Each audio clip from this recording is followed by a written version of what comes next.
Un mélange d'applaudissements et de huées pour accueillir Alexis Tsipras. Face aux parlementaires européens, le Premier ministre grec a de nouveau dénoncé l'échec des politiques d'austérité qui, selon lui, ont aggravé la crise dans son pays.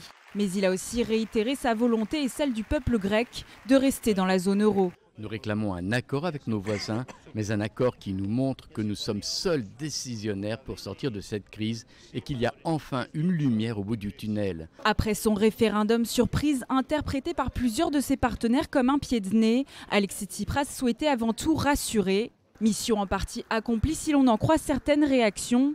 Le chef du gouvernement espagnol a jugé positif que le ton de la Grèce ait changé, soulignant l'engagement d'Athènes à respecter les règles, à honorer le service de la dette et effectuer des réformes.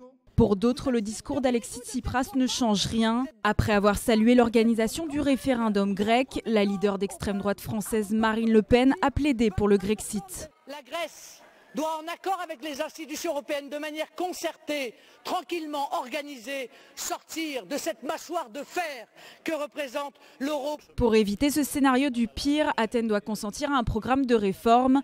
Ouvrant le débat au Parlement, le président du Conseil européen, Donald Tusk, a rappelé l'ultimatum fixé au gouvernement grec.